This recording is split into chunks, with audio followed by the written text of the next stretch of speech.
Bayangkan, satu dapur memasak untuk anak-anak sekolah dengan standar setara ruang operasi. Sementara di tempat lain, dapur yang sama justru berdampingan dengan kandang hewan. Program yang sama, tujuan yang sama, tapi hasilnya bak langit dan bumi. Program Makan Bergizi Gratis atau MBG adalah salah satu janji besar dari Presiden Prabowo Subianto. Sebuah langkah ambisius untuk memperbaiki gizi anak-anak Indonesia dan membangun generasi masa depan yang lebih kuat. Di atas kertas, program ini terdengar sangat ideal. Makanan bergizi, terstandar dan menjangkau jutaan siswa di seluruh Indonesia. Tapi, begitu masuk ke lapangan, ceritanya mulai berbeda. Beberapa minggu terakhir, media sosial ramai oleh video sidak, inspeksi mendadak ke dapur-dapur MBG di berbagai daerah, dan yang ditemukan bikin banyak orang terdiam. Salah satu yang paling disorot datang dari Sumatera Selatan. Dalam video yang viral, Wakil Kepala Badan Gizi Nasional, Lodwig S. de Jong, terlihat jelas menahan kecewa. Sebuah dapur SPPG di Belitang, Tegal Rejo, ditemukan dalam kondisi yang jauh dari kata layak. Lokasinya terlalu dekat dengan kandang sapi. Bau menyengat, risiko kontaminasi terbuka lebar. Belum lagi saluran limbah yang tidak tertutup, berlumut, dan sisa makanan yang dibiarkan menumpuk. Padahal, aturan sudah jelas. Dapur tidak boleh berada dekat sumber kontaminasi. Kalau kondisi seperti ini, pertanyaannya sederhana. Apakah makanan yang dihasilkan benar-benar aman untuk anak-anak? Sudah kamu SPPG dekat burung walet. Gini ke SPPG kecil banget kayak gini. Selendangnya udah busuk, udah penuhan. Iya, kemarin itu sisa. Iya, tapi jangan di ini. Sisa ya dibuang lah, Bu. Enggak mau tanya saya berapa, siapa yang punya itu? Yayasannya siapa? Lah, kok ipalnya kayak gini? Buka. Kok enggak ada? Mana? Ini kok kamu biarin nih ipalnya kayak gini? Ini ipal kayak gini. Ini bukan ipal, ini mah ipal kayak begini, nggak gini. Ipal kan harus 3, ada sampai terakhir itu harus yang bening. Ini suspend dulu, ganti dulu ipal yang bener. Kenapa nggak merek-merek besar yang bisa dipertanggungjawabkan? Masih mau nyari ngutip lagi, untung lagi di situ, ya? Nggak kasihan apa sama presiden? Sudah deket burung walet, ya? Ipalnya seperti ini, masih pakai air galon biasa, nggak ada mereknya.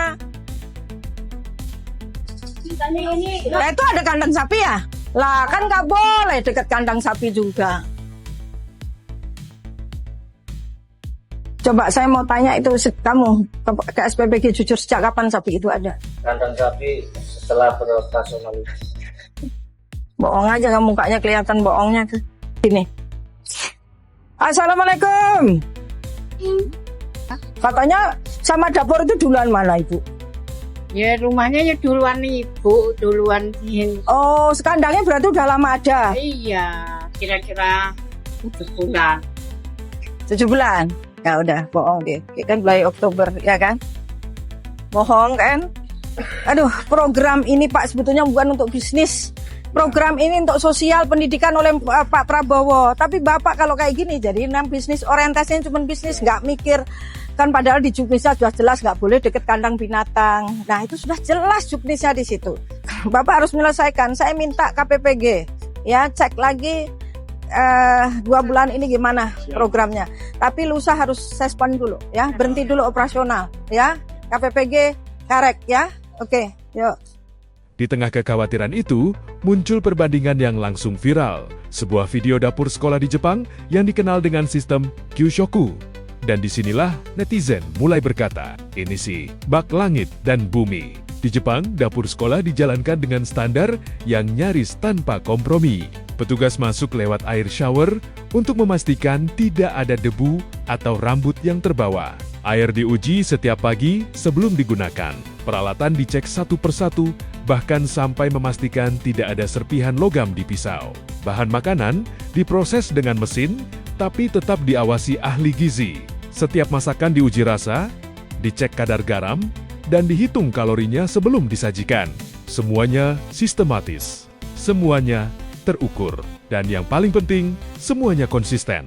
Lalu, bagaimana dengan Indonesia? Sebenarnya, secara aturan, standar MBG juga tidak main-main. Dalam Juknis Badan Gizi Nasional, dapur seharusnya berada di lokasi bersih dan bebas polusi, punya ruang penyimpanan terpisah, sistem limbah yang baik, alur masak satu arah, untuk mencegah kontaminasi.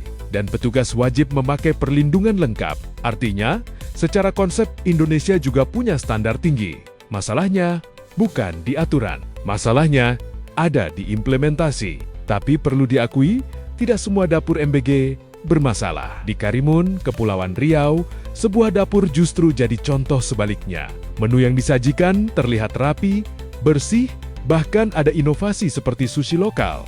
Koki menggunakan sarung tangan dan penutup kepala. Dapur tertata dan higienis. Ini membuktikan satu hal penting. Program ini sebenarnya bisa berjalan dengan baik kalau dijalankan dengan benar. Di media sosial, reaksi netizen pun beragam. Ada yang menyindir, niatnya kasih gizi, tapi malah bikin was-was. Ada juga yang khawatir program ini disalahgunakan, bahwa kualitas dikorbankan demi keuntungan. Tapi tidak sedikit juga yang membela, mengatakan bahwa program ini sangat membantu dan yang perlu diperbaiki adalah pengawasannya.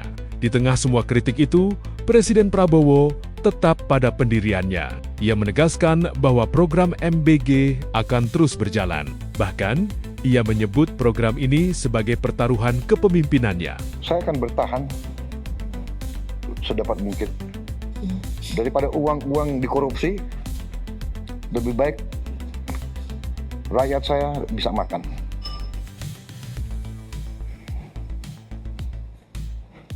Anda nggak lihat anak-anak yang stunting? Saya lihat, saya kampanye sekian kali, saya di desa-desa saya lihat.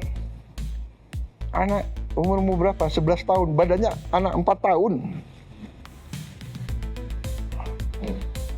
Saya yakin saya berada di jalan yang benar. Uang kita ada. Uang kita ada. Saya pertaruhkan kepemimpinan saya. 2029 kita lihat. Pesannya jelas, anak-anak Indonesia tidak boleh kekurangan gizi dan siapapun yang mencoba bermain-main dengan program ini akan ditindak tegas.